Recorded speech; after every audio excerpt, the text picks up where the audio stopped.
Good afternoon, Jets Nation. Welcome to the Jew Jets Show. And the 13th day of training camp has concluded. Here are the top takeaways from today. So let's first off talk about Zach Wilson, as we always do. Now, after a rough start to the week, Capono finally has himself a good practice, threw a couple touchdowns today, was very accurate with the football, and threw no interceptions. And in a press conference he had today in practice, Wilson said he arrives at the facility at 6 o'clock in the morning and leaves at 9 p.m. every single day. So if Wilson doesn't have a good practice, it's not because he isn't putting the work in, it's because he is a rookie quarterback who's never played in a preseason game. And hopefully this shushes the Wilson's going to be a bust crowd and Colin Coward and the rest of the people saying Wilson's going to be Johnny Manziel 2.0. Because this is a guy who spends half of his day at the Jets facility trying to become a better football player. So, no, he's not going to be Johnny Manziel 2.0, and no, he's not going to be a bust. Now, let's stop talking about Zach Wilson because I don't want to spend too much time on him because I seem to do that in pretty much every video. Now, let's talk about some more players at training camp today. Now, Denzel Mims, didn't do too much at training camp, but he revealed in a press conference today that he missed time in OTAs and minicamp due to bad salmon. He had food poisoning from that bad salmon, which caused him to lose 20 pounds. Denzel Mims lost 20 pounds to food poisoning this offseason. I mean, this guy was on the toilet. He was throwing up and not eating for a couple of days. I mean, I've never had food poisoning before, but I know people who have had it, and they say it sucks. So give Denzel Mims a break. I mean, this is a guy who lost 20 pounds unexpectedly this offseason.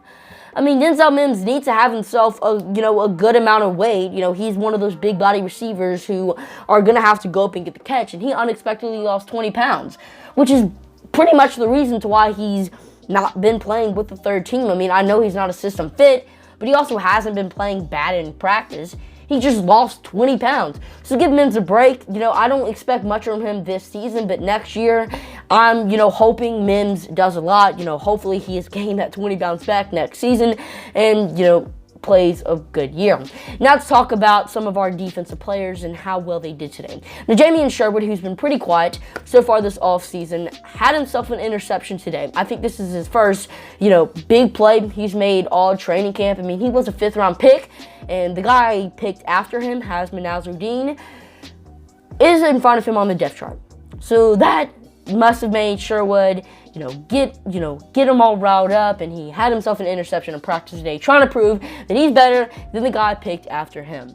Now, and I can't wait to see what he's going to do in this preseason game because I have very high expectations for both Nasruddin and Sherwood. CJ Mosley almost had an interception today. Now, he did lose 15 pounds on purpose.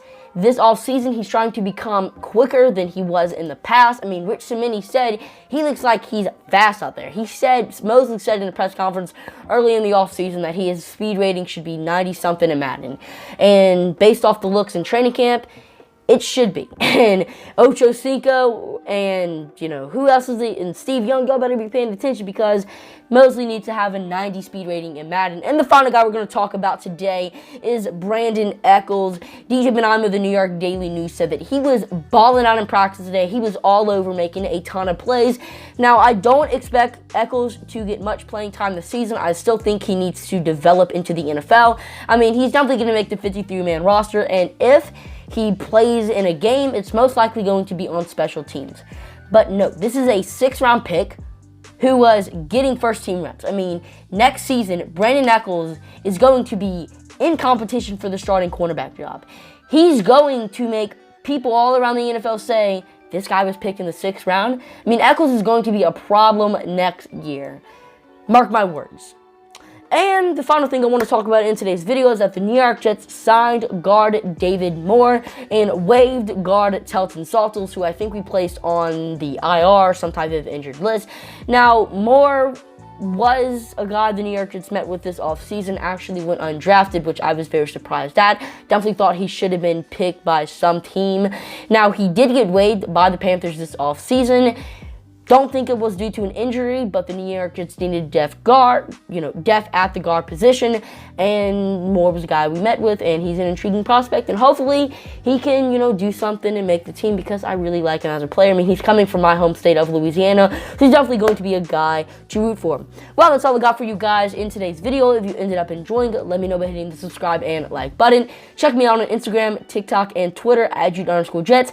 Comment down below what you thought of today's video, and if for some reason the comments are not off, just hit me up on my social medias. I'm your host, Jude, signing off for now. See you later.